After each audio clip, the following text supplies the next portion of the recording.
단군 이래 최대 무기 개발 사업인 한국형 전투기 사업이 본궤도에 올라 순항 중입니다. 전투기 개발에만 8조 6천억 원이 들어가고 120대 생산에 10조 원이 투입되는 18조 6천억 원짜리 초대형 사업입니다. 파이어폭스는 곧 역할 특허와 애프터 할부 전투기 대체용인데요. 또한 KF-X는 애플 16 삼성을 가진 쌍발 엔진 전투기입니다. 이 전투기가 2022년부터 배치되면 한국 공군의 전투력은 급상승할 예정입니다. 개발 목표는 5세대 스텔스 전투기인 F-35보다 낮은 4, 5세대이지만 실제로는 성능이 기대 이상이 고임이 반쯤 스텔스입니다. 현재 한국의 스텔스 제조 기술은 상당한 수준까지 올라와 있는데요. 기체 설계는 12번의 수정을 거듭해 스텔스기의 형상을 띠고 있고 스텔스 도로와 스텔스 패드 개발도 거의 완성 단계에 접어든 것으로 알려져 있습니다. FX의 스텔스 기능은 레이더의 0.제곱미터 크기 정도의 비행물체로 보인다고 한다. 글로벌 시큐리티에 따르면 미 해군 F-18F와 프랑스 라팔은 레이더가 1제곱미터 크기이며 F-15는 25제곱미터 스텔스 F-35는 0.500제곱미터로 보입니다. 아직까지 미국의 최신 스텔스 기술에는 많이 못 미치지만 그 기술 격차는 점점 좁혀지는 것으로 나타나고 있습니다. 또한 KF-X 배치 2년부터는 더욱 발전된 전투기로 업그레이드가 가능하기 때문에 현재 성능으로 키플렉스의 모든 성능을 단정짓기는 섣부른 판단이라고 전문가들은 밝히고 있습니다. KF-X 개발과 동시에 또 다른 핵심 기술을 한국이 개발하고 있습니다. 현존 최고의 레이더라고 하는 레이더를 한국이 개발했습니다. 실전 배치가 코앞으로 다가온 것으로 알려져 있는데요. 이미 군사 강대국들은 레이더에 관련한 기술 확보 전쟁 중입니다.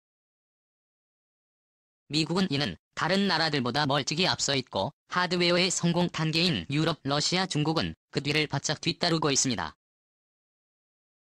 미국은 다른 나라들과는 하드웨어는 10년 이상 관련 소프트웨어 장비를 포함하면 20년을 앞서고 있다는 평입니다.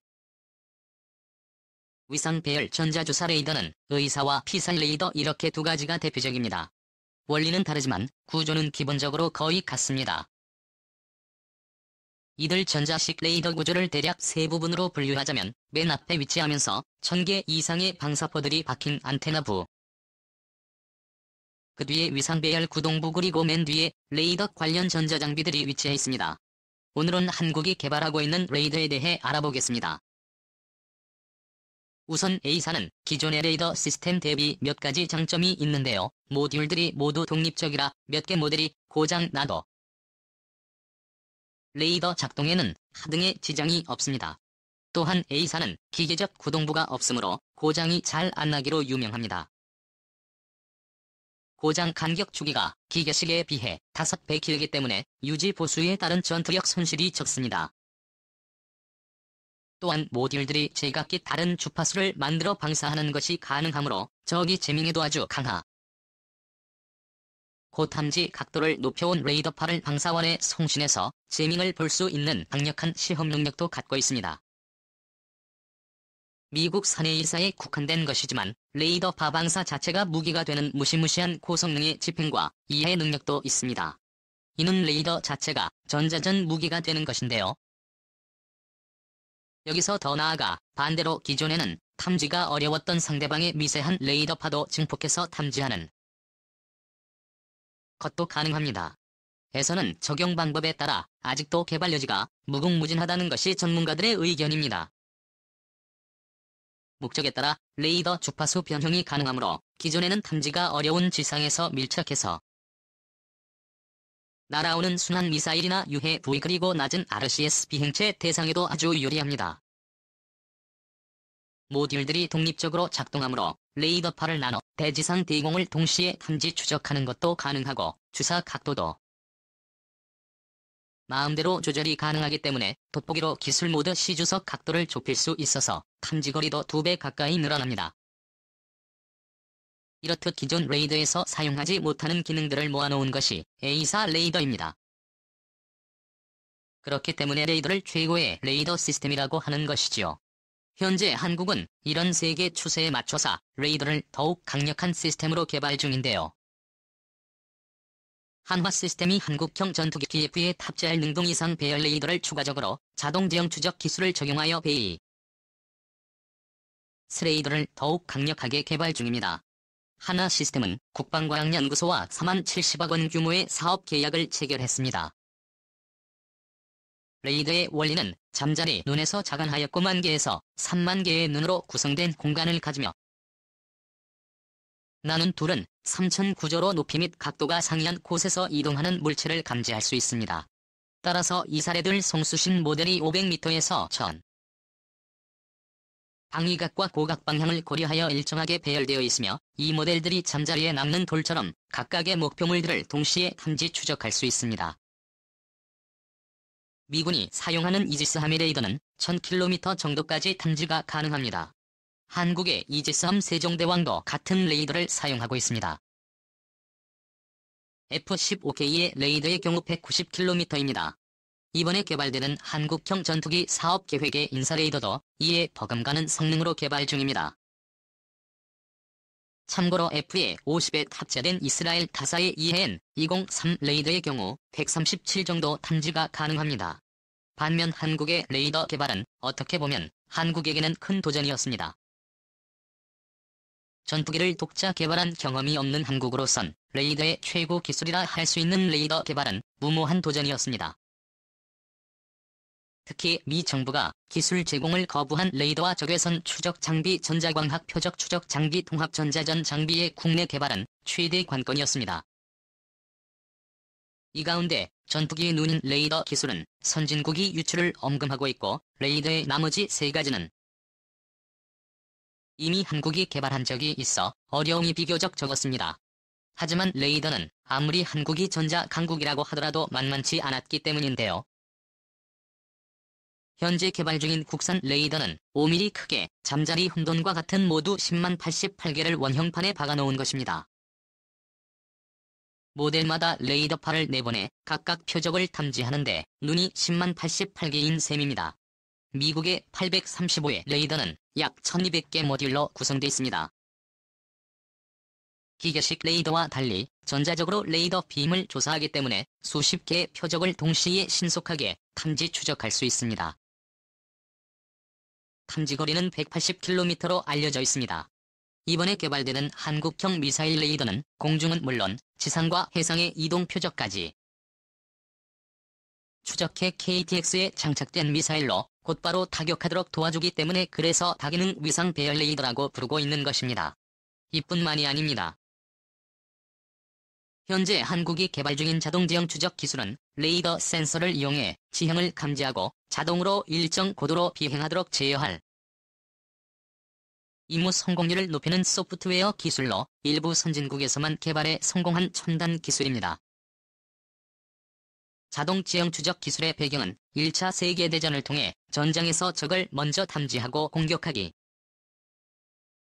위해 장거리 탐지 레이더 조기 경보기 정찰 위성과 같은 다양한 탐지 정찰 기술들이 개발되었습니다.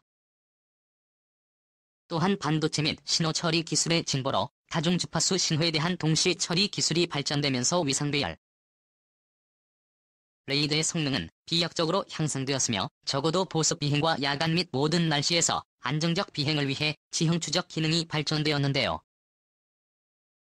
지형 추적 기능의 발전으로 지형 마스킹을 통한 생존 가능성 증대를 도모할 수 있고 고성능 항공기의 경우 위상 배열 레이더를 이용한 지형 추적을 수행하며 밀리초 단위로 하나 이상의 빔을 전자식으로 조종하여 전방에서 동시에 탐색이 가능합니다. 최근 고성능 항공기의 경우 지형 추적 기능이 대부분 자동화되어 있으므로 조종사의 업무량을 감소할 수 있는데 이는 초고속으로 비행하는 비행기의 특성상 자동 지형 추적 기능은 필수 사항이 된 것입니다. 최근 발전되는 기술에는 정밀 타격 및 실시간 표적 추적으로 식별의 필요성이 부각됨에 따라 자동화 기술의 도입이 활발히 이루어지고 있습니다. 미래 전장 환경이 공중에서 발생되는 위협들은 레이더의 반사 면적이 작고 저고도 및 고고도에서 고속 비행하는 형태 체계가 주류를 이룰 것으로 판단되기 때문에 향후 공중에서의 발생되는 위험으로 다양한 탄도탄 및 초고속 스텔스 전투기 등을 선정할 수 있는데요. 특히 최근 다양한 관점에서 기술 발전에 따른 소형화 고속화 기동력 증가 및 패턴의 다양화로 공격 능력이 증대되고 있습니다. 기존 전투기의 경우 위협에 효과적으로 대응하기 위해 독립된 센서로 구성된 내비게이션 파드를 탑재하여 운용되고 왔지만 장비 탑재 시 항공기의 무게가 증가되고 장애 발생 시 독립 센서 운영으로 인한 대체 장치가 없는 문제점이 존재하기 마련인데요. 이를 볼 때 대한민국 미래 국방을 책임질 한국형 전투기 사업의 레이더를 이용한 자동 지형 추적 기술 도입은 국방력을 향상시킬 방법 중 하나가 되는 것입니다. 방위사업청이 한국형 전투기에 탑재되는 레이더의 상세 설계 검토를 실시해 군 요구 조건이 설계에 모두 반영되고 시제품 단계로 진행이 가능하다는 것을 확인했습니다. 2010년 하반기 첫 레이더 시제품을 출고한 이후 2013년 FX 시제기 탑재해서 지상 및 비행 시험을 거쳐 2016년까지 완료할 예정입니다.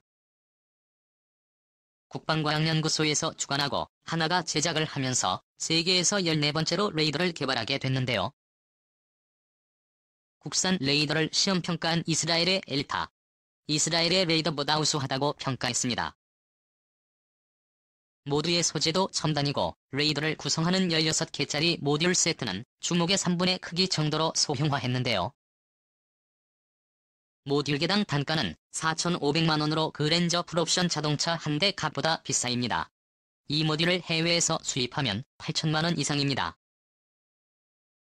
2022년까지 3,700억 원을 투입하는 에이스 레이더는 개발 3년 만에 하드웨어의 국산화를 85%까지 제작했습니다.